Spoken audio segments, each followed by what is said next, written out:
Well, I don't have the proper setup to test this yet, because we're using parts that are not even close to OEM, like this Wesselworks retrofit hose, and yeah, I just kind of rigged things together to work for now, so we're not going to do the airflow test yet, but I just thought it would be kind of fun to make a little video on this thing.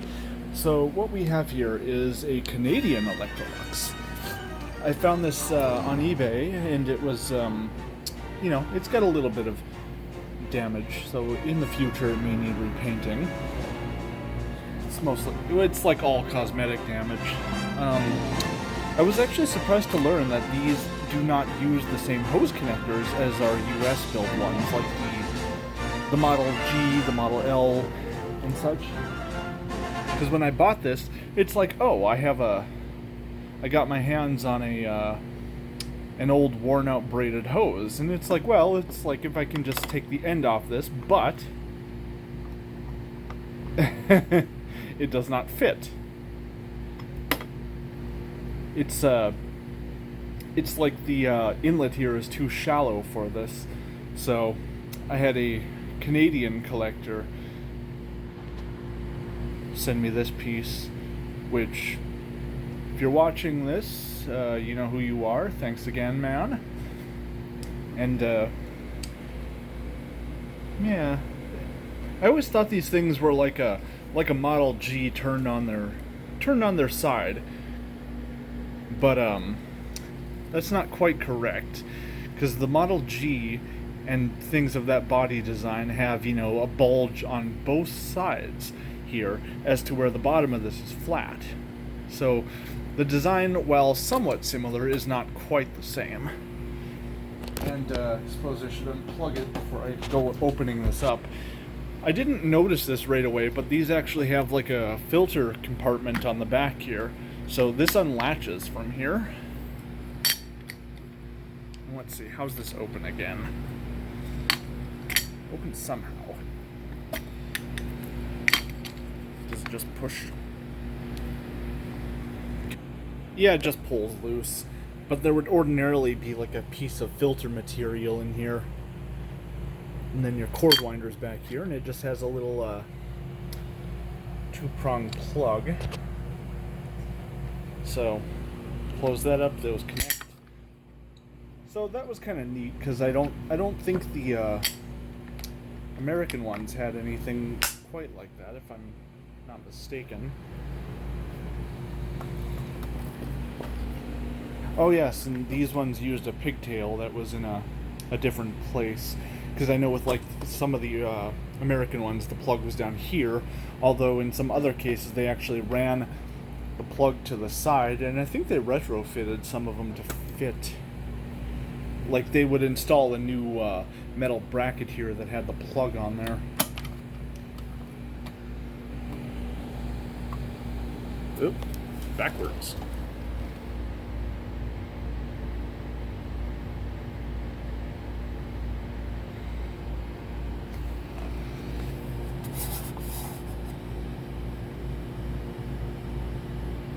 And we just have a paper bag in there for now.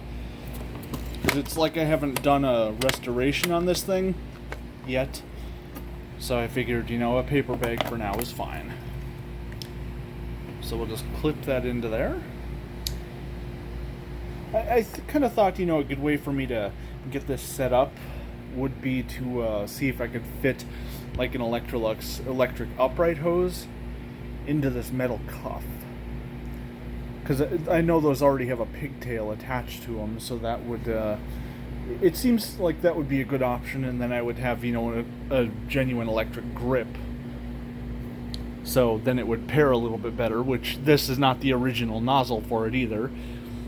It's just a PN2 that yet another collector sent me, and I figured it would look good with this machine, and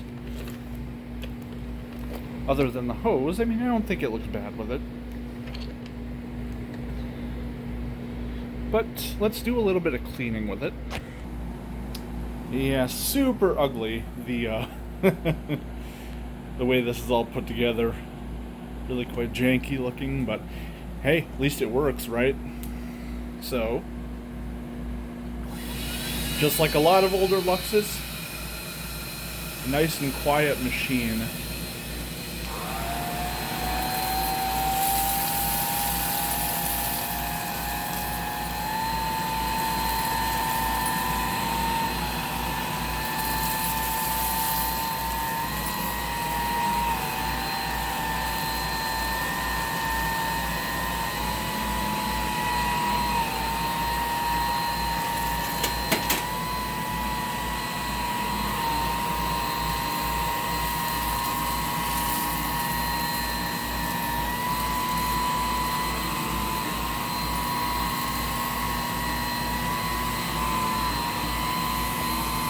And let's zoom out a little bit.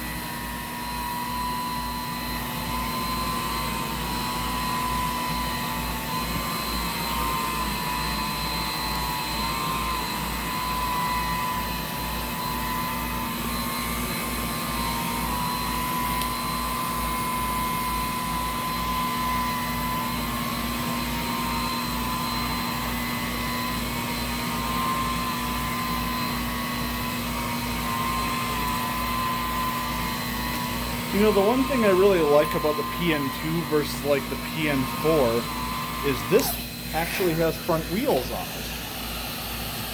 So I mean, you could use this on a bare floor.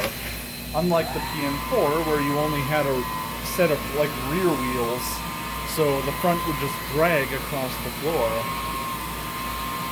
I have to wonder, you know, why they kind of regressed a little bit, going from having front wheels to not having them. It's a shame.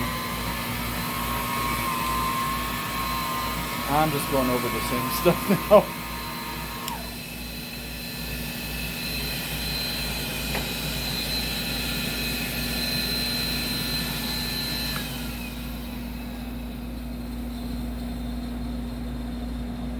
But yeah, it's a fun little machine to have. I mean, I have machines from, well, of course, China. I have machines from Italy, from Germany. It's like in this one, comes from Canada, you know, so that makes it stand out a little bit. Because it's like I can't think of too many vacuums that were produced in Canada. But yeah, thanks for watching.